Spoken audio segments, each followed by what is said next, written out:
Hello and welcome to the Back of the Nest Match Report. I'm Chris Hambling and I'm joined by Nick Gillard and Cy Pizzi to look back at an excellent Palace performance at Molineux as Vieira's Eagles comfortably beat European hopefuls Wolves 2-0. Goals from JP Mateta and Wilfried Zaha in the first half were the least Palace deserved in a blistering opening 45 minutes, and a confident and resilient second half meant the points came back to South London. Before we talk any more about that, here is the Palace news this week. So the Palace news this week, Nick and Cy, relates to, first and foremost, our under-18s going great guns again, fifth straight victory. This time it was 2-1 against Leicester City. And, you know, I know I didn't watch it myself, but talking to Patrick in particular, I know Sam Hesketh was watching as well, so I was following it on our Back of the Nest chat more than anything. They were very impressed by Popov, who scored the consolation goal for Leicester, who were a very, very good side at under-18 level. But our under-18s absolutely going superbly right now. Finn Mooney and Caden Rodney got the goals. Mooney's really starting to get back into some form, signed that professional deal and had a couple of little knocks here and there. And, it went a little bit off the boil, but really coming back strongly at the moment. Great on the dead ball, and it was a direct free kick again in this game that saw him score. You know, you start dreaming about him and Scott Banks on free kicks, and we'd score an awful lot more goals from set pieces, I can tell you that. But anyway, fantastic performance, and there was a few changes in the game. I think I don't know if he's injured or maybe will feature for the 23s soon because he's been scoring a lot of goals. But Ademola Adebomi was missing, and Caden Rodney was the one who played in his place. And also Vontae Williams started the game in place of Kanye Jobson. So, but fantastic performance from the Palace team, well and truly deserved it, and a strong showing once again, and really good place. Competing with some very, very big teams. I think City and West Ham in particular are doing well in that division. Liverpool as well, and we're up there. We got a chance, after such a strong performance last year at 18 level, going up into this division and at the very, very top level, still kept that going. It's a really talented bunch of players, and it seems every time somebody drops out of that or goes up to the 23s, whoever comes in behind them is just as good. And I know, again, talking to Patrick, he's really, really impressed right now with Jaden Raymond, who has a massive reputation anyway, but another one who had a few injuries just as he signed that pro contract. But his range of passing and his real sort of box to box energy is really standing out at that level at the moment as well. So lots to be very, very happy about there. Hello, Chris. Hello, Simon. Hello, listeners. I read earlier that the European UEFA under 23 and under 18 thing, we could win our leagues and still not qualify because we're not actually in any European competitions at senior level. That's so wrong. Yeah, it's crazy, isn't it? I'll be honest, I'm not 100% on the veracity of that. Oh, I used the word veracity. That's good, isn't it? That's a good. But anyway, yeah, it's a good word, So I'm feeling pretty happy about that, and now I'm distracted against. I was all full of rage and frustration at the situation you described. But now I'm just admiring my vernacular. Oh, you're the fact you could say report earlier, and then smash it. I know. Si, have you ever admired your own vernacular? No, but I admire yours regularly, Chris. I'm a big fan. I'm a big fan. Yeah. On the under-18s, obviously living up in Leicester, people are ranting and raving about the quality of the academy they've got up here, and they've just built a new facility, and they're generally churning out a lot of good players. So that's a really good result, and it bodes well for us in the future as well. Well, definitely. And whilst the 23s didn't have a game, the news on Jezrak Saki, he's been nominated for February's PL2 Player of the Month award. Fantastic form. We obviously remember last time out, he scored twice against Brighton, which is, obviously the pinnacle, being entirely responsible for the goals to beat Brighton.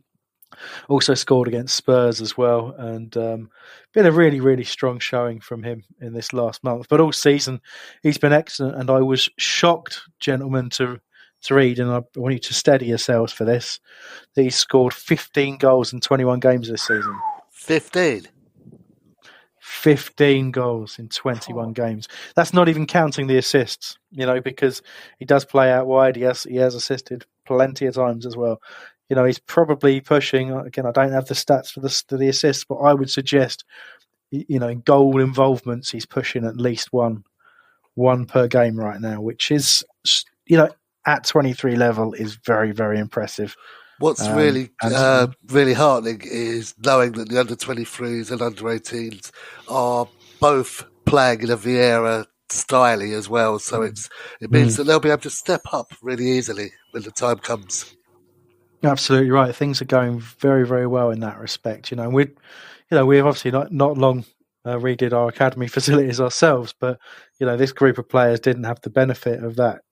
Working their way through the system, it certainly helped us bring a couple in more recent times that we were heading that way. But this is all hard work and pure talent. So it's really good to see it happening. And I suppose it wouldn't be I know we're doing the news, but I suppose. Doing the news like anyway. I've annoyed myself now by saying we were doing the news, making ourselves out to be slightly more important than we are. But I did notice that Palace Ash got in touch and did ask a question about this and said our academy are flying in both under-18s and PL2. And he's highlighted to the thing that you were saying, Nick, about the injustice of the UEFA Youth League. So you have to qualify for the Champions League. Plus, it says entries for youth teams of the clubs who qualify for the Champions League, plus the domestic under-18 champions. So Manchester City beat Fulham in a playoff. So Chelsea apparently qualified this year, even though they finished 7th. Palace finished 2nd on goal difference. So if the current season finished as it is, the Chelsea kids would qualify from 4th and Man United from 11th. Crazy, Nonsense. Isn't it? That'll be where I read it earlier, won't it, really? That must be where you read it earlier, because it's not going to read it anywhere else. I don't know why you mentioned in the academy. I keep thinking of the back of the Nest Academy in Young DR and how we've brought him through to be a full squad. Oh, player. I know. It's it's amazing, isn't it? He's over there, pretending to be a real boy on the YouTube. Doing great work. But yeah. Well, you think about the academy line that we've had. I mean, who can forget young Ben Nagel? Now, I think something like assistant editor of the Sports Mail online. He was our original wunderkind.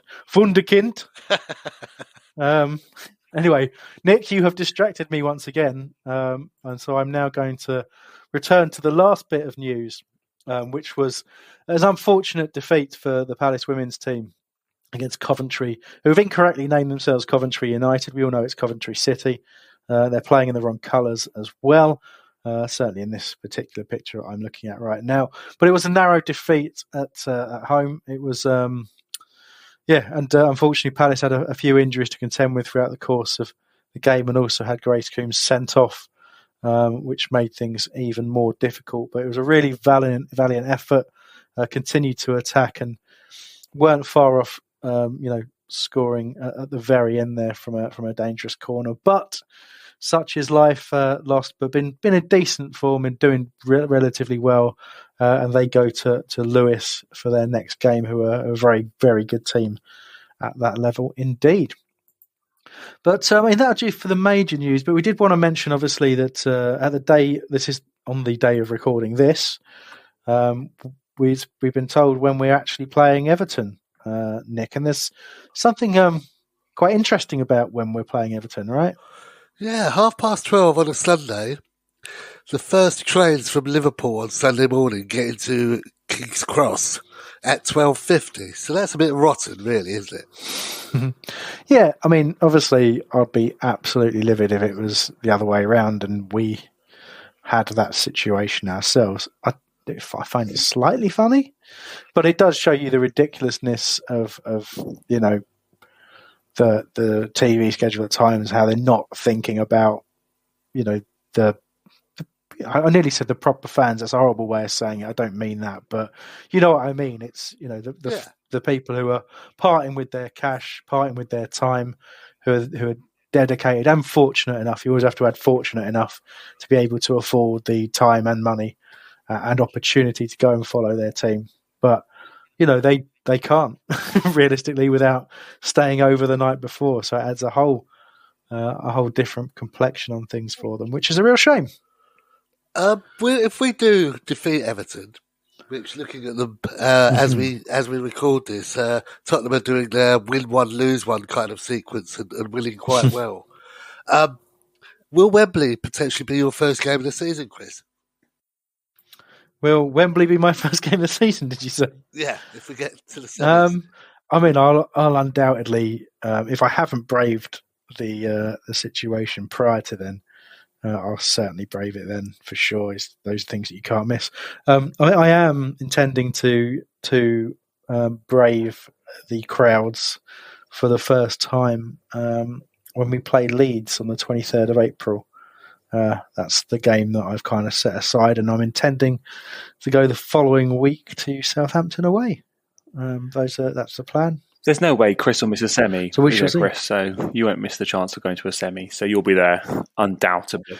I'm a massive fan of a semi, it has to be said. It's about enough of a pause there. Right, let's move swiftly on to matters more Wolverhampton related. I think that's probably worth going. So I think Mike did this last week, which I enjoyed, which was to kind of give a quick summary. He puts time limits on things. I don't know where that comes from. Probably the musical thing. You know me. You can tell by the length of these podcasts. Sometimes I don't believe in time limits. So I do want to. I'm going to give a summary of how I thought the game went, probably quite briefly, and then Si and Nick will give their views, any additions or corrections. As we go. So for me, I thought similarly to Patrick Vieira, to be honest with you, that opening 45 minutes was as well as we've played under Vieira. I just thought it all came together perfectly. I thought the shape was excellent. I thought the positional discipline of the team was excellent. And I thought the unit of four that I would call our attacking players became a unit of five this week, as it should at certain times, with Jeffrey Schlupp joining in a lot more than he has in the past. And I thought that was really important that he added an extra body up there with some driving runs and things like that. But I thought Gallagher was very disciplined and very, very good, and a fantastic pass for the move for the opening goal.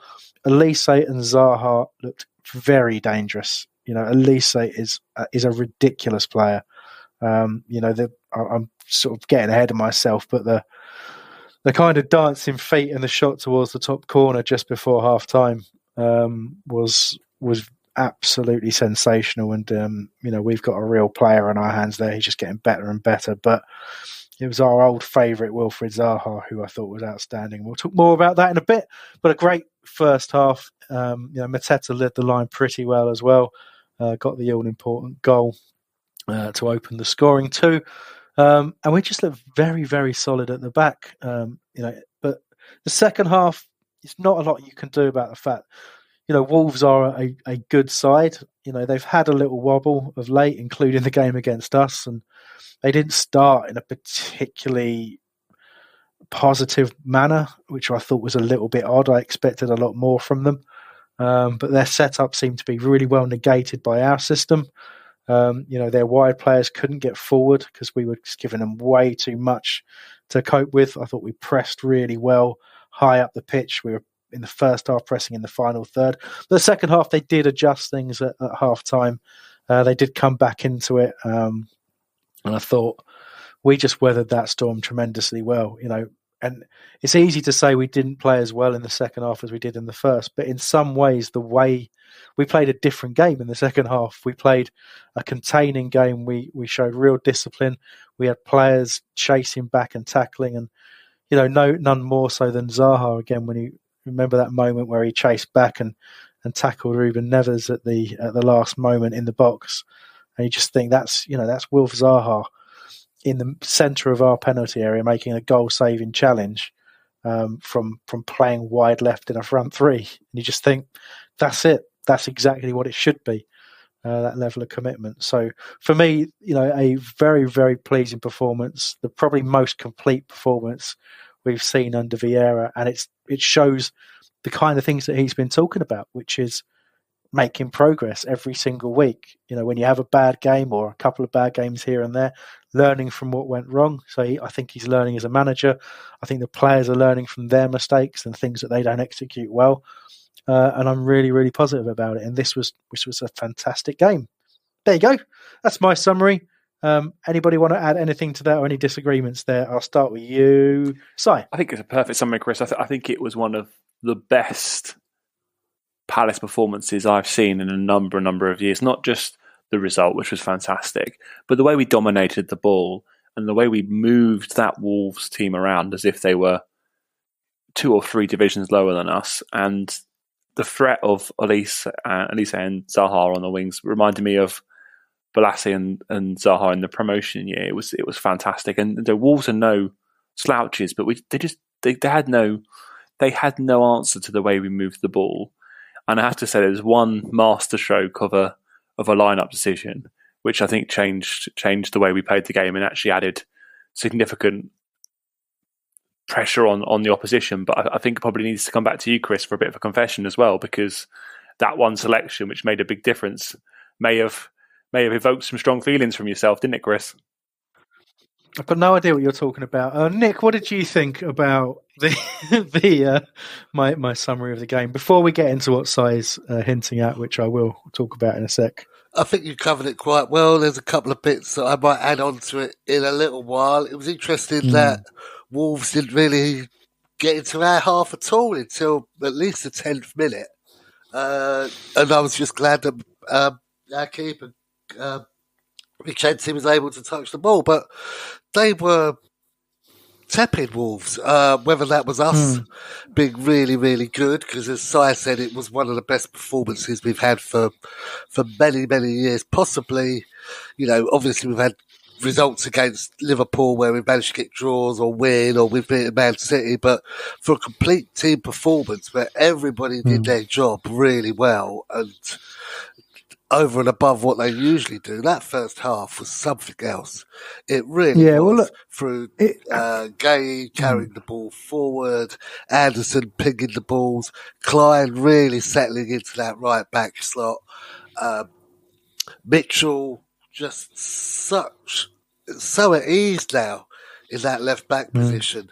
That midfield three, Gallagher and Schlupp, were absolutely dead on their feet by the end of the match, but they were still getting into tackles. We had no danger of letting the last minute goal in, because I think we'd put that to bed. Wilf, as you said, getting back, but being everywhere, being a lot more mature, passing the ball a lot more, and not getting rattled. In fact, rattling the support more than anything else. Jean-Paul Mateta, absolutely. Jean-Philippe. Stop calling him Jean-Paul. I'm thinking of Jean-Paul Gaultier, aren't I? Like I said, if I don't get a name wrong in a pod, there's something wrong. Jean-Philippe Mateta, the build-up to the goal, his header down to Gallagher, and then his run to the far post, and then run to the near post. The defender hasn't seen him go through. And I know we've got a message for either on Facebook or Twitter. I keep looking at that Mateta goal. I'm not sure how he's managed to do what he did to the keeper. Did he kind of lob it over him? We were silent after that because we weren't really sure, A, what happened, and B, with it being VAR for a foul. But he looks really clumsy, but he's so effective. Yes, he's a very, very interesting player. He takes a lot of grief still. Mind you, so do a lot of our players for no good reason either. But I think, he's getting the nod because he just gives us something a little bit different, and he's a very, very willing worker. He doesn't always control the ball well, but when he does, and when he cushions it well, when he moves the ball about, he's actually a very intelligent footballer as well. But the question was from London Eagle. It said, did JPM mean to scoop the ball over the keeper? I think he did. If he did mean that, that's sensational. I mean, I've attempted to finish from about a yard out in that exact same way and skied it over the bar. In terms of of scooping the ball up, but I never intended to scoop the ball up. I'm just awful at finishing. But whether he did or not, or it's just a combination of him trying to chip the keeper and getting it a little bit wrong, and it just looped up like that. But if he intended it, that is an unreal finish. It was that unconventional as the goal he scored against Brighton, which was from about as far out, wasn't it? Well, actually, when you think about that finish against Brighton for his first ever goal for Palace, that kind of supports London Eagles' view that it was deliberate. If he's capable of being that quick thinking and that technically strong in the moment, instinctively, perhaps it does point to a deliberate scoop over the keeper and the kind of the perfect finish. But frustratingly, you now both want to speak. Frustratingly, from where we were sitting in the first half, which is great because you're right in front of the executive boxes at Wolves, all along that long-sided stand, so you could really give it large to the people behind you. He was offside rather too often in the way that Benteke used to be. So it was derided a little bit for that, but of course we forgave him once he'd scored. Yeah, I agree. I agree, Nick. He was offside a fair few rounds, but I've been so impressed with JP this season. He was criminally underutilised by Roy, and it's not a criticism of Roy, but he didn't give him a chance at all, did he? Apart from in those dead rubber games, which just didn't matter at all, and we'd already lost, or we were already so far ahead we weren't pushing. But his positional awareness, I think, is better than both Edouard and Benteke's. I think he is the best player for the position Vieira wants him to play that we've got at the club. And that, case in point, there was a bit towards the end of the second half where it was Zaha and Benteke through, and it's not digging out Benteke. You're leaving on the pitch for a few minutes, but I think in that scenario, if JP was still on the pitch, that's probably a goal. Benteke's movement wasn't where Zaha wanted it to be, and that lack of understanding there. And I think JP's positional awareness and his finishing in the box, he's a real poacher, as well as his movement and chasing down the midfield players that he did. He pushed from the front. So I'm a massive JP fan, and I think we can build. I think he could be there for the foreseeable future in that position. I think Benteke was on in the second half towards the end, though, just to hold the ball up, which Mateta isn't quite as good as doing as Christian. Yeah, don't know if Nick sort of trailed off weirdly to everybody else there, but that was quite odd. But yeah, no, I can see that. And look, but if Benteke had the kind of same energy, I mean, obviously he'd be a very different player, but if you had that same energy and sort of fight that we're seeing from Mateta now, I think he'd still be in the team. But Mateta's the one who's showing the passion to get involved. He's running those channels, and yes, he's got a lot to learn. But I think the improvements he's made have been fantastic, and that confidence coming up. And you see it in games when he gets that goal, directly afterwards, when the confidence levels up, he's a far better player. And I think he could go into some very impressive things, but he can't ever get to that point where he thinks he's done it. When he thinks he's cracked it and he doesn't have to keep pushing and getting better, because he's not so super talented that he can kind of coast along. He'll always have to work incredibly hard. But in this system, under this manager, he's flourishing at the moment for sure. Look, before we move on and talk about the lineup a little bit more, it'd be remiss of me not to say that if this was a Wolves podcast, which it isn't because we're not speaking like this, but if it was, I would be raising huge questions to Bruno Lang about why the hell you start a game without a striker. Daniel Podence is an interesting attacking player. I rate him quite highly. Not a striker. Neto, not a striker. He-Chan, not a striker. And that's probably the biggest problem that they have. On the bench they had, obviously Raul Jimenez still really getting back to the player he was prior to that horrible injury. And Fabio Silva hasn't set the world alight like he did on Football Manager. So those two as strikers aren't really doing it for them right now.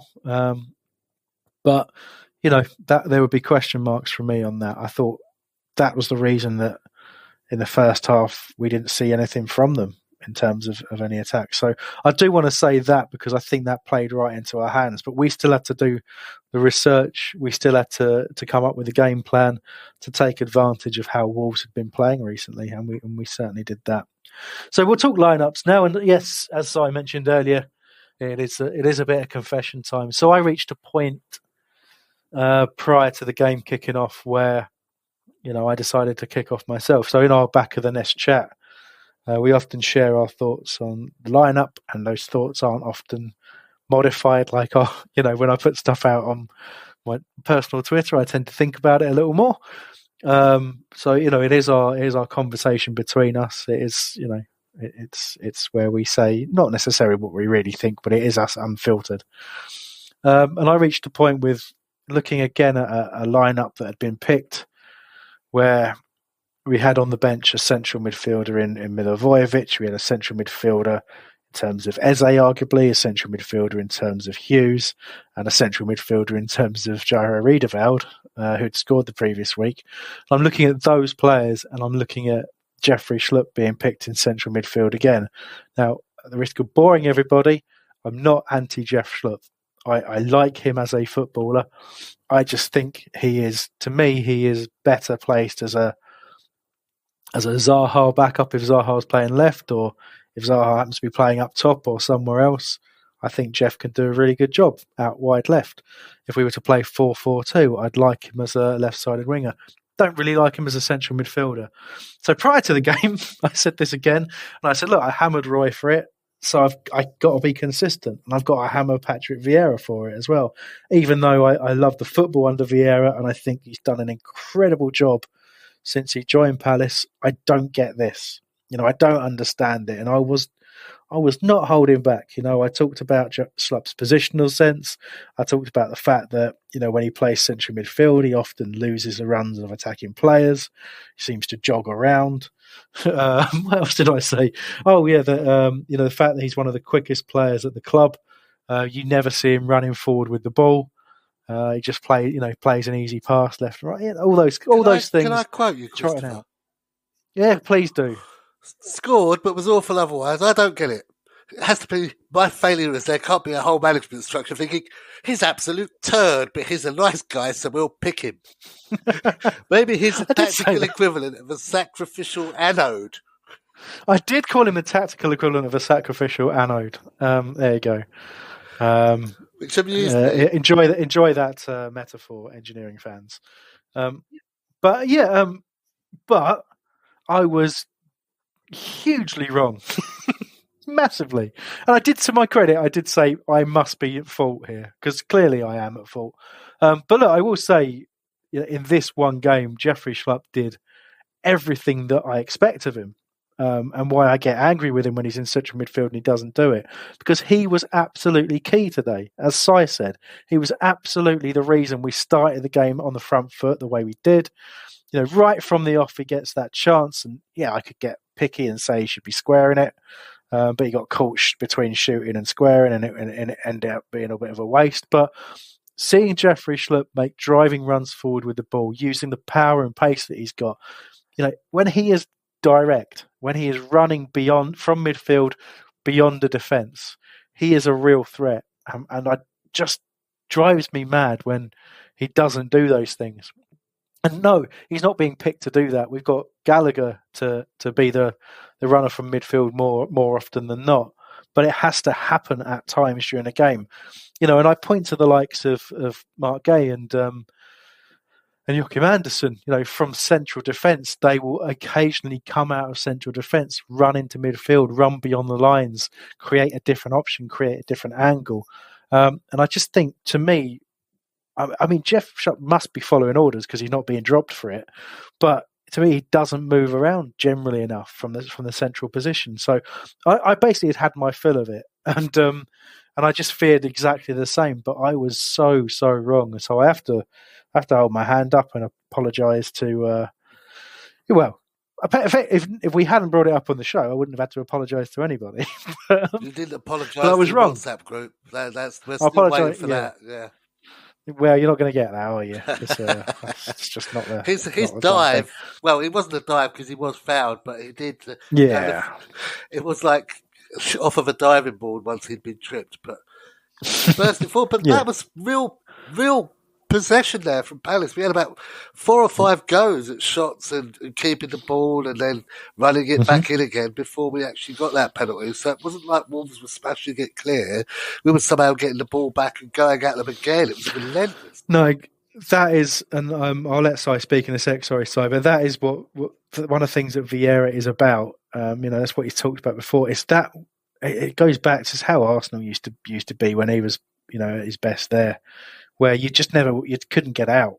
You could never, you'd clear the ball, but there'd always be one of their players nicking in there straight away, and you'd be faced with pelting it long down the pitch and trying to clear your lines. But if you try and play your way out of trouble, there's someone there cutting off the angle every time. There's someone nipping in front of the player trying to make a break. We did that so well. But I think Vieira said himself that we weren't going to be able to sustain that. We're not a team currently that can do that for a full 90. But doing that in the first half, you're right. When you create that relentless pressure, it's almost inevitable that you will score. And that's exactly what we did. It takes a big man to apologise on radio pod with that many listeners we've got now, Chris. So I think you should be proud of yourself for that one. And one of your best quotes was, "He's the fastest at the club, running into dead ends," which I thought was particularly cul-de-sacs. That was it. But actually, to be fair, he does do that. But he didn't do that, with the ball. Actually, on Saturday, he used the ball really, really sensibly and set off lots of different moves. And there was a couple of times where he won free kicks, a bit like Jordan Ayew does, to get us out of pressure. It was classic, as Nick said, when he fell over on the ball in the penalty area, just to kind of really emphasise that he'd been fouled. But no, he had a really, really strong, positive game. And it's interesting about the Vieira point, because I've got a friend, give him a shout out, Simon Carr, who's an Arsenal fan, but he listens to the podcast because he loves it. And he's watched us a few times, and he said it's like watching when we don't get it right and we waste chances, but we have high possession. He said it's like watching an Arsenal team who can't break down some of those more lower table teams, and they have all the possession but don't take their chances. And it's interesting, isn't it? Because I can see that. So I can see the philosophy that Vieira wants from us, and you could see it really early on in our tenure. I went to Watford away in the League Cup, and that was painful because we just dominated the ball, so like 60-70% possession, but didn't create any chances. And I've seen that a few times this season, but we've had he's only had 1/2 transfer windows, and look what he's already created. So over the next few years, it's going to be really exciting. Oh, absolutely right. Yeah. You're right, Si. It's really big of me to apologise to tens of people. Kidding. There's thousands of you out there somewhere. But no, that's it's interesting watching the growth of this team, and it's good to hear from from somebody who's neutral that they're observing that, because it does feel like that. It just feels like we're on the cusp of, if we can add a little bit more quality, we can start looking up the table. And I was looking at the table earlier on and just sort of thinking, looking at those markers that you get, because if you start looking at where you are in the table based on goal difference, where you are in the table based on number of games lost, where you are in the table based on how many you've obviously turned into wins, and you start looking at the teams who are in and around you, you get a bit of a picture for where you should be. And we're not far off there, in terms of looking at goal difference of teams and things like that. 9th or 10th is about where our overall performances should have left us, and it's good that we're there. But mine starts drifting to some of the games where we've thrown away points late on, or thrown away points from starting games very, very poorly, and you can't help but think of what could have been. But that's the nature of the game. There's plenty of points that we've put on the board that you could probably argue, either them from some fantastic intervention by a defender or goalkeeper, or for some wasteful finishing. It could also have been very different. So you can't get too worked up with that and too excited about that. But the fact that we've put out performances that have been good enough, in my view, for the majority of the season to have won a lot more games than we have is very encouraging indeed. Going back to Jeffrey Schlupp winning the penalty, we had hello Jarvis. When Wilf lined up to lift the FA Cup, when Wilf lined up to take the penalty, a little bit nervous, but I knew he'd score it and I knew he'd smash it. I was wondering how you felt when he grabbed the ball to take the penalty. Yeah, that was an interesting one, wasn't it? Do you know what? When he picked the ball up, it had completely left my mind, that previous penalty, and I didn't even think about it until he scored it. And I just wasn't really. Yeah, I wasn't really thinking. I just, like you, I had no doubt, but it hadn't even crept into my mind that he'd missed the last one, and so badly, unfortunately for him. But yeah, interested in his celebration as well. But I'll let Si. No, I was going to comment on that. I mean, I'm not going to call out individual Twitter accounts because I don't think we do that on here. But there's so many that I could shout out to here that have been giving Wilf abuse over the last few weeks and months about him being past it. His head's not in it. He hasn't got the ability anymore. And that's mainly because he isn't doing tricks every 2 seconds. But his role in the team, his role of what Vieira wants from him is different to what it used to be. For me, he's number one on the team sheet, and that isn't because of any relative man crush that I have, but because he is still top quality, and for me, he's still the best player outside of the top 6 teams. And that, if you look at his return, he's on 9 goals this season now for us, and a high number of assists. I was anxious when he took the penalty. Don't get me wrong; I was standing there pretty concerned just because of the last one.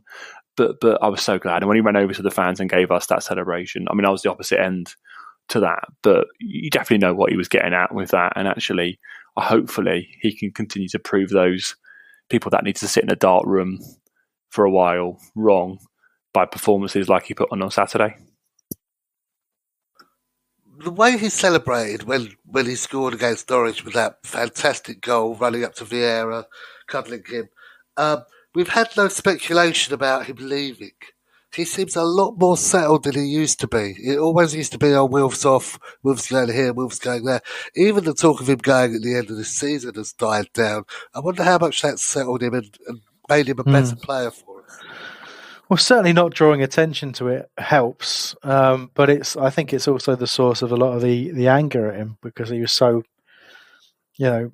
clear and open about wanting to move on to different things.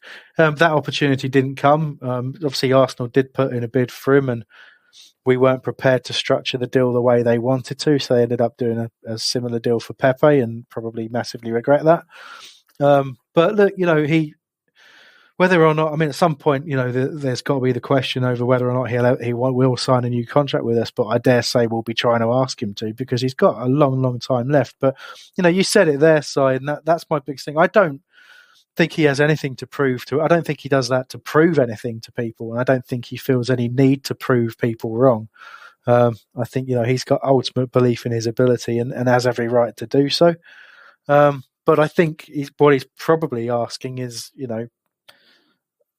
are you people who have been making all the noise in my direction making noise celebrating my achievement? Because should you be? You're going to cheer me when I do what you want. And I think that's really what it comes down to.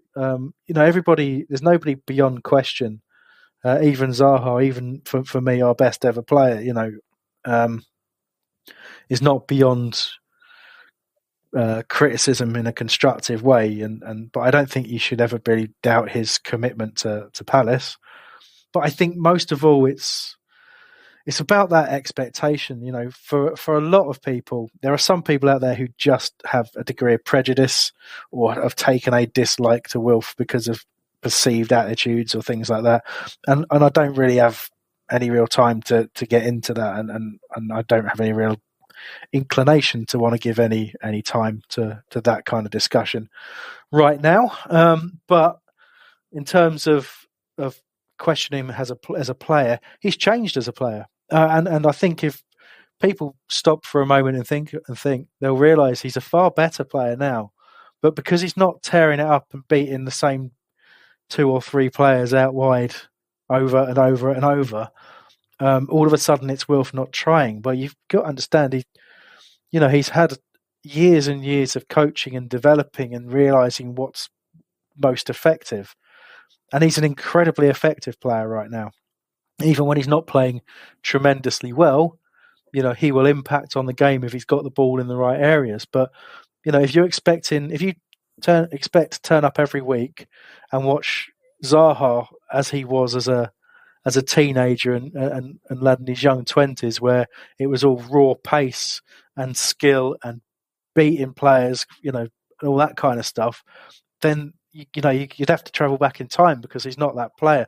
And no player keeps doing the same thing over and over and gets the same results, because it doesn't work that way.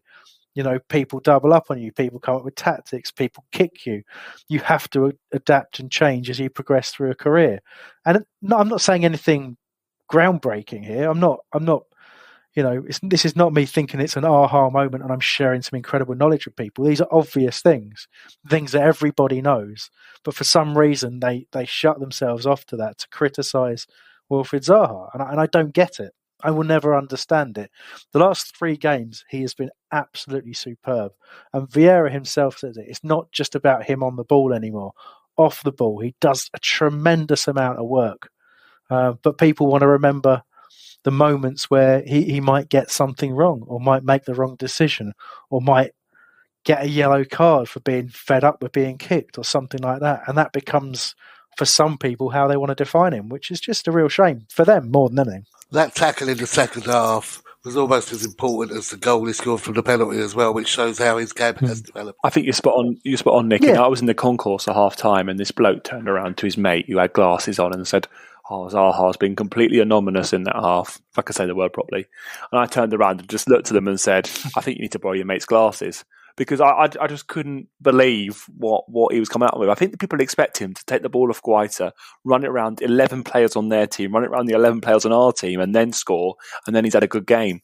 And I think it goes back to what you said, Nick, people's perceptions of what he was. I think it was against Wolves in the promotion season when he literally ran it from the edge of our area to the Wolves box and scored at Sellers Park.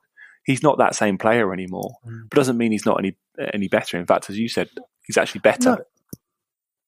Yeah, and the thing is, he could do those things to a degree, right? He could, but he would be using a tremendous amount of energy to do so, and it's not the best way for him to play football anymore. He has to pick those moments, and he's also playing slightly different positions and slightly different roles and slightly different systems. All these things aren't the same. It's like it's comparing a memory to a reality, and it's not. These things won't always match up. But one of the things that I enjoy the most about watching Wilfried Zaha now is his passing. If you see, obviously he's not playing in central midfield or anything like that, but the moments where he has to play a defence splitting pass, or he has to switch play or anything like that, he can really ping a pass. It's very, very impressive to watch, and it's part of his game that he's really developed well, along with the defensive side of it that you don't get quite so much admiration and time for. But if you want to try and enjoy Wilfried Zaha a little bit more and a little bit differently, start to I'd encourage people, if they're not doing so already, start to have a look at the way he plays passes, particularly the intricate passing, and how he links up with someone at the other end of their career in terms of, Michael Elise in emerging, the exciting quick feet, the directness, the talent, the technique. When Zaha links up with him and they're working together, try and enjoy that as well. It really is a sight to behold. We are very, very fortunate people. And when he's not at Palace anymore, whether that's, in the next 12 months or in 10 years or whatever, that's going to be a really, really sad day. But anyway, we've talked far more than I thought we would. We didn't even have a show plan today. And we're about a third of the way into the words that I wrote to kind of trigger us. But so I want to give you two gents just a bit of time to talk about, moments or performances that you want to draw any kind of attention to. So, Nick, if I can start with you, obviously we've talked about Zaha, we've talked about Schlupp. Who else did you want to pick out, or is there any moment in the game that you want to talk about that we haven't covered already?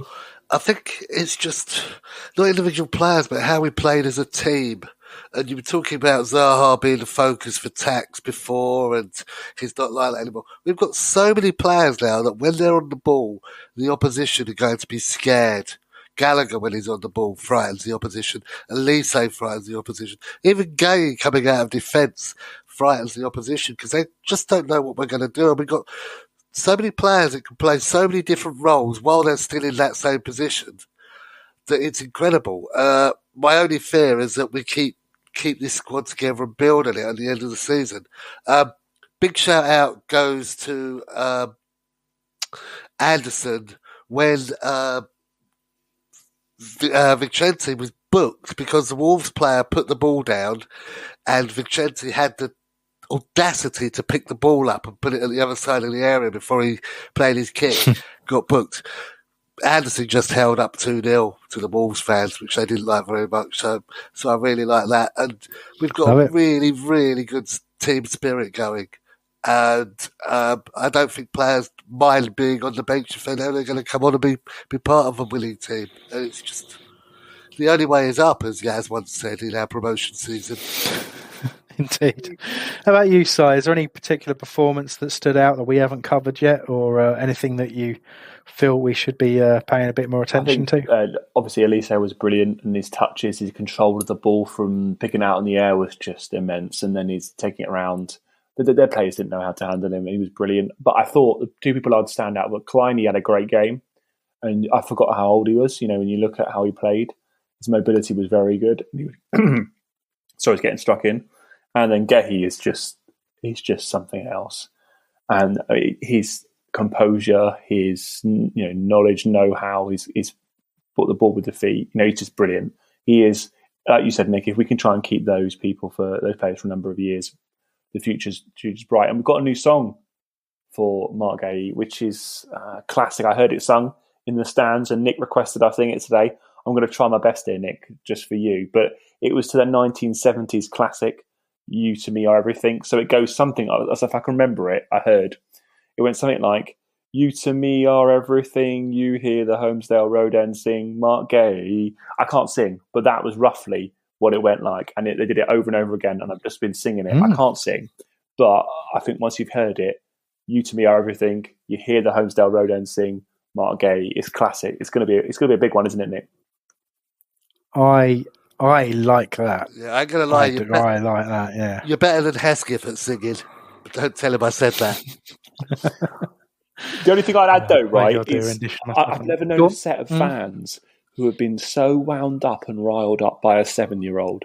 So I took Francesca. We were sitting in the corner next to the Wolves fans. And she loved every second of it, but she was singing things like, Is this a library? She kept shouting, Is this a library? And then she kept singing, Is there a fire drill before half time at the end when they were running out, right? And they were swearing at her, pointing, giving her all of the hand signals. And I'm thinking, she's 7 years old. And then she was just waving at them. I think partly because she didn't understand what they were doing. I think she thought they were waving. It's kind of a wave, isn't it? It's kind of a. She was under their skin. She was under their skin for 90 minutes, so she was leading all the chants. She led about 4 "Is this a library?" chants, which I thought was pretty impressive. That is very impressive stuff. You should be a very, very proud man. But love it. Okay, I mean, you mentioned Klein there. That was the only thing I was going to add that we should always bear in mind with any players, really, particularly the players who aren't sort of flavour of the month or aren't regularly playing at the moment. And that's not to write people off when they haven't been getting a lot of football. Klein has had to play a few games on the trot, and for me has got better and better. He's certainly not the player he once was, but actually, writing him off is probably very unwise because, there was a degree of assuredness and composure about that display. We didn't really look like we were under threat down that side. I've seen us get targeted on in those areas, both, right back and left back side at different times this season. I think Mitchell has emerged now to the point where, certainly, he's being talked of for international recognition, and I think that's probably due right now. Same for Mark Gehi. and obviously same for Conor Gallagher. I think those three can certainly start thinking about that. In obviously Gallagher's had recognition already, and Gay captains the under-21s, but I think they can really start pushing for regular inclusion. Myself, but Klein, could have easily been the target. Ward has been first choice, and has been targeted certainly with the left side being a bit stronger. Especially with Wilfried there doing that job, he protects Mitchell brilliantly as well. But I think in this particular game he showed the benefit of all of his experience, and he's just a bit more mobile, a bit pacier, a bit stronger at times than Joel Ward. Doesn't have the height that was a real advantage of Joel Ward, as well as his unwavering commitment. But I really like him at right back. So I think he's given us another thought there, whilst Ferguson still has the issues that he has. But anyway, look, we're going to take a short break there, have a word from our sponsor, and when we come back, we'll go through the last of your questions and some 4-word reviews before we let you go for the day. Spring has sprung, and our friends at Manscaped have the best tools for some spring cleaning in your pants. Trust me, your confidence will be blooming like the flowers this upcoming spring. Time to clear out that winter bush and join the other 4 million men who trust Manscaped. Use code BOTN to get 20% off and free shipping at manscaped.com. Mike, I have a question for you. All right, yeah, hit me. Have you ever met someone who finds nose hairs attractive? No, I haven't. I mean, it's possible. It's possible that my nan did, maybe, judging by the length of my granddad's nose hair, but otherwise, no. I mean, it's quite a niche thing. And would you trust anyone that did, really? It would depend on the reasons, I guess. But I think you're probably better safe off heading to Manscaped and getting some trimming products, aren't you? Yeah, I would have thought so. I can tell you that it's actually pretty damn good for it as well. The nose hairs in particular, or all over? Do you know what? All over. I mean, so they say they're the global leaders in below the waist grooming, and their performance package 4.0, which is what they're selling now. It's meant for stuff below the waist, but I've used it for just giving myself a number one rounds when I'm doing my own DIY haircuts as well. So it works everywhere. The weed whacker for the old ears and nose hair. I've heard from older people on the pod, looking at you, Nick Gillard, that it's amazing. And if it manages to sort Nick out, then it's going to sort anyone out, isn't it, really? I just really would love to see the comments that went into researching whether or not they're the global leaders. I just really, really want to see the feedback on that. Well, if there's 4 million blokes, you can't be wrong. No, definitely. I just, more the types of comments, I'd be interested in seeing what went wrong for people using other products and why they then chose Manscaped as their global leader. Yeah, I mean, I'd imagine that John Wayne Bobbitt used the other products, that kind of thing. Who knows? It's a horrible thing to think about, but you know that you're not going to get any dodgy cuts and nicks and snags using this, and that's the important thing, isn't it? Yeah, no nicks on the balls with Manscaped. Or anywhere. Yeah, absolutely. But one thing I want to talk about, because it's not really mentioned by the others very much, is how good that their aftershave is. So they sent me one, absolutely fell in love with it, and then my son, he was sitting on the toilet playing with it because it was in my bathroom, and then dropped it and smashed it, and I was absolutely gutted. No. But it's okay because I got bought another one for Christmas. But also, my flat smelled of Manscaped cologne for about 6 months as well. So it's worked out pretty well. It is amazing. It smells so good. Like it. One quick spray of it and it's there all day. So that's my tip. But whatever we talked about, all you have to do is use the code BOTN. You get 20% off and you get free shipping, which usually costs a load, from manscaped.com. So, yeah, basically, other than smelling and feeling good this spring, what else are you going to get from it, Carver? Well, I just think it's time to throw out your old hygiene habits and upgrade your life, isn't it, to be blunt? Yeah, and I do need a life upgrade, yeah. Thanks for reminding me. Don't we all? Okay, there's a few questions we haven't covered. We covered a couple as we went along, but I'm going to sort of throw a few at you, gents, and take a couple for myself as well from a variety that we got. And so Leif Anderson's forehead. I'll start with this one myself because we have talked about this, but I want to give it some recognition.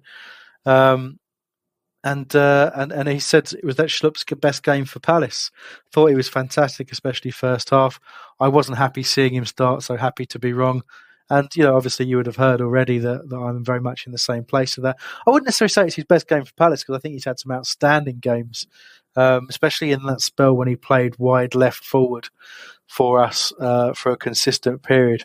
And was bombing up and down that wing and getting shots away. Great finisher when he's on his game as well. So I think we've seen more exciting and more direct games, but it's probably the best game I can remember him playing in central midfield. As much as my brain is slightly clouded on that because I hate seeing him there, so I probably wouldn't remember any other decent performances. But I thought that was an outstanding performance from Jeffrey Schlupp. So that covers that one. Thank you for that question. So I've anticipated Will Pickering's question as well when he said Southgate was at the Wolves game. We're expecting / hoping to see Mark Connor and Tyreek play against Wilf at Wembley. Hope. Actually, I'll ask you on this one, Si. Be your view on this. Do you think? I think Mark Gay and Tyreek really the question. Connor should be included because he's been superb and he's already had that recognition. Do you see it as maybe too early for Mark Gay and Tyreek Mitchell, or do you think we're going to see Southgate bite the bullet and give them the opportunity that they're pushing for?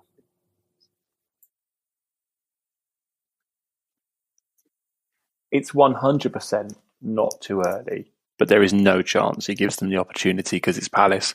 I know I'm sounding cynical, but Connor got his chance because he plays for Chelsea with us. And if you remember, didn't Ruben Loftus-Cheek get picked as soon as he went back to Chelsea after he finished with us, but didn't get picked when he was with us? I've got this kind of thing that we're not a sexy club, so we don't get our players in the England team. Do I think they're ready? 100%. Do I think he will? I just don't think he will. They deserve it, but I just can't see it happening. I think Southgate, the big decision he's got to make is whether he picks Michael Elise because he could still play for England. He could play for a number of different countries. So if he wants Elise, he needs to pick him down soon. Otherwise, France are going to pick him up. That's of course if Elise wants to play for England, but now's got to be the time. Otherwise, he might go elsewhere. Sorry, I now need to edit out a gap where I was talking on mute. We'll leave it in there. We've got to show that we're humans, right? I hadn't even considered that Elise would want to play for England, given that he's represented France at international level, youth level, albeit already, but maybe that's a conversation worth having. I don't know, Nick. Be interesting to see if we could do that. But I certainly think he has the talent for sure. Yeah, of course. Yeah, I'm saying that as an England fan. So Nick, I'll let you take this one. So Upcar's got in touch and he said, I need an hour specifically detailing what JP did with the ball prior to scoring. I've seen 100 replays and I still can't work it out. I mean, I think it's fair to say prior to scoring, so that's the first 19 minutes, is a little bit specific. And maybe I'll jump on the Palace app at some point and watch the full 90 minutes again. But I don't know if you guys had any kind of conscious thought from watching it. At the ground where you can choose which players to watch yourself, what Mateta did in those opening 20 minutes or so. But for me, he is a player who needs a confidence boost, as I said earlier, before he really kicks into gear. But have you got any thoughts about what Upcar's getting at there, Nick?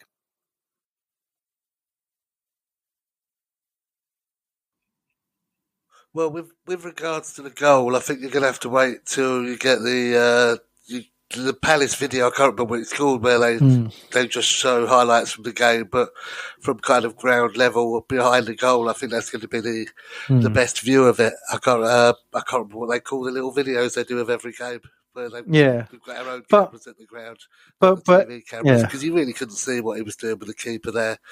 It was a blur, wasn't it? But before that, yes, he was industrious because he gave them trouble. And the thing is, Mr. Top Heavy, he's a kind of like Balassi, but in a much less skillful way, because I don't think he's actually sure what he's going to do with the ball, but he somehow gets through them without sort of waving his legs about like Balassi used to be able to. So it's kind of a bit of an unknown quantity like that. But the runs he makes are superb, especially when they're not offside. It's just that everybody else has got to catch up with his thinking. And the more he's playing, the better it's going to get. I'm going to have to leave it there for time reasons, but I'm really glad you picked out the kind of movement and the runs that he makes, because that's one of the things that impresses me most when I see him play.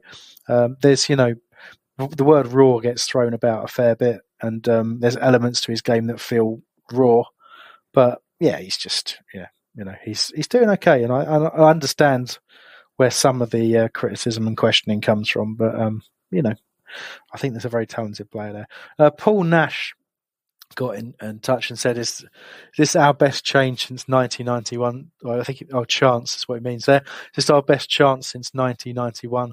90/91 to be precise, to really build something and have a real go. If we keep Gay and Elise, if we replace Gallagher, if we can turn some draws into wins, lots of ifs, but could we really crack the top 10 or even 7 next year? I mean, look, I want us, and to some degree expect us to crack the top 10 this year. I think next year, talking about replacing Gallagher is very relevant, but I think you could argue in the system we have now, a fully fit with a pre-season behind him, Eberechi Eze could potentially replace Gallagher. He has the attributes to do that role exactly the same, albeit would have to develop the defensive side of his game to a point. But if you give him the responsibility that we give Gallagher in our more attacking systems, where he's not being asked to chase back too much, but you've got to match that energy. That's the level that Gallagher gives you. From my opinion, he has all that talent, but he runs for 90 minutes and he'll run himself into the ground, and that is why he is top class and why Chelsea would be absolutely mad to let him go anywhere. But fingers crossed, maybe we can get lucky there. But so I think it is a massive chance we have to build something. But I would also say it's clearly the view shared by our ownership. Nick, you're of the right vintage to talk about whether or not the ownership in 90/91 had that real desire to build something that wasn't a golf club.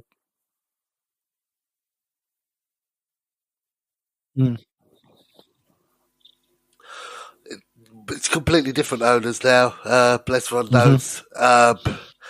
He was all a bit more about the money, wasn't he? And I don't think Parish is. And John Textor seems to be really, really on board.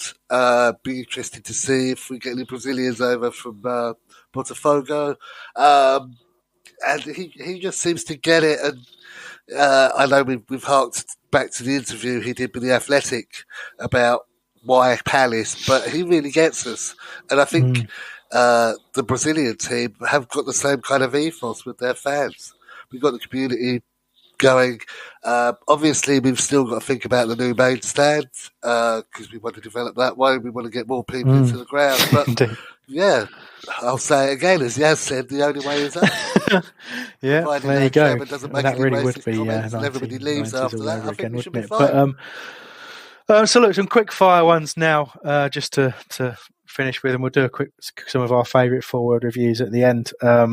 Tim Beard said, "What does Vieira have to achieve to be regarded as greater than Sir Steve?" There's an easy answer there: win the FA Cup this year, and next year beat third place as a finish in the top division, and then you can't really argue with it, really, can you? But do a significant shift in charge of Palace before moving on would also be one of those things. But I think it's interesting to start thinking about it in those terms. But all we can really say about Patrick Vieira right now is I don't think anybody in their wildest dreams expected him to come into the club and gel what we had, even with the money we spent, even with the talent we brought in. The ability to get new coaching staff in and reach the players and get them to gel together as a team this quickly, this effectively, and to continue progressing is a very, very hard job to do. And he's doing tremendously well right now, and I hope it continues. So quick fire ones for you gents. Si, you've got this one. Jerry's asked us to discuss the merit of whether or not you'd give club captain Luka Milivojevic a new contract when his current one expires. Very quick answer on that, Si. Would you keep him? No, it is. There you go, Jerry. No. How about you, Nick? Actually, I'm curious. Would you keep Luka?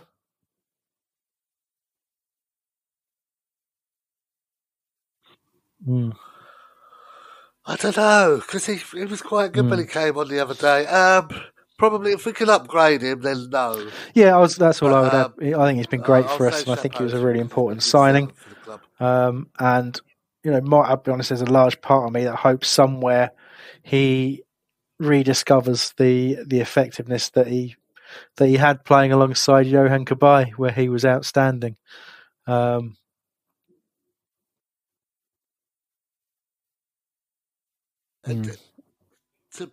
have to fill the role. He was, but and I don't mean this as an offence to Mile Jedinak, who was absolutely unbelievable for us.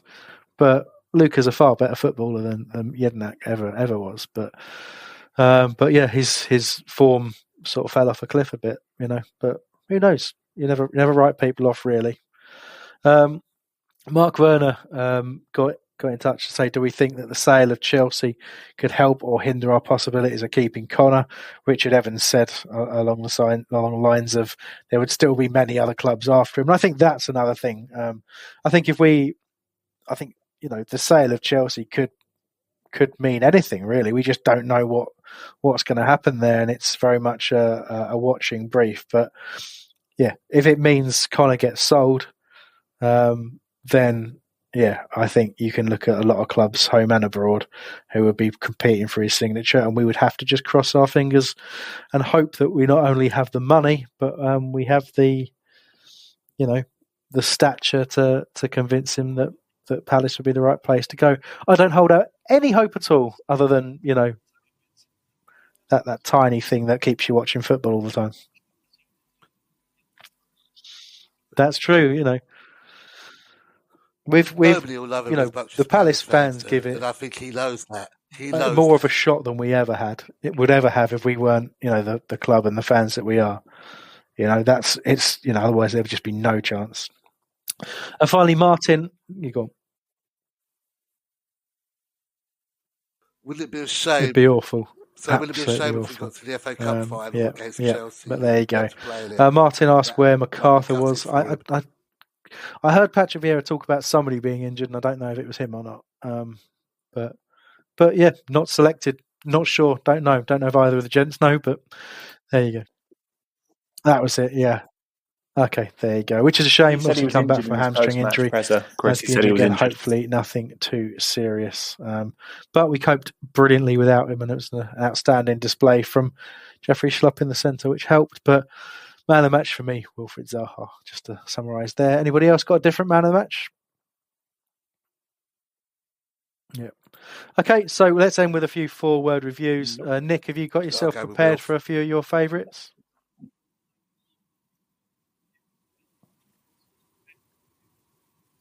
Yeah, I've got a couple. What Big Worry at Alfred N.E. in the top 10. Dan of the South, first double this season. Felix Jameson at Holler at Me Felix in Parish We Trust. And there you go. How about yourself, Si? Zaha defensively, different gravy. I've got a couple. Sarah's Woodcock, silence those Zaha doubters. My Swedish marathon march friend, Mikael Westerback, glad all over again. I've also got Magic 3 CPFC, quality first half tactics, and to finish off with a perfect one. And I'll end with a couple of my faves. We've got Maybe Xavier with top class away performance, which describes the performance exactly. And finally, Sam with the kind of attitude that I'm very much having myself right now. Sam at Edgar TP with half the England defence. Bang on, Sam. We'll leave it there. Lots of very, very happy people, including ourselves. A fantastic Palace performance. But obviously next up is Manchester City, and it does not get easier. However, obviously shocked them a little bit earlier on in the season, so there's got to be a chance there. And the preview team will be with you later in the week to look ahead to that game against the City to see if we will do the double over them. And you've got to say, that's if the preview team are available, of course, because didn't make it last time out, did they? Yeah, exactly. Oh, no commitment. All these young parents, I don't know. Do I mean that? I probably don't mean that, considering I've only been available for about 10 shows this year, so I better shut up. Anyway, so thank you very much to me for producing, Mikey for completing the producing later on, to Sai and to Nick for joining me today. But most of all, thank you for listening to the show, and in particular everybody who got in touch, which obviously we read everything, can't use everything, but we certainly read it all, and it really did help us today with the minor attempts we made at creating a show plan. But I hope you enjoyed what we put together. As ever, there's plenty more content for you across all of our social accounts, and a wealth of live and recorded shows for you over on YouTube, including instant match reaction and chances to get involved in discussions yourself. So find us on everything by searching Back of the Nest. Like, subscribe, be merry. Leave us positive reviews in all the right places, because that will help with the algorithms and allow us more people to find out about us. And until next time, come on, you Palace.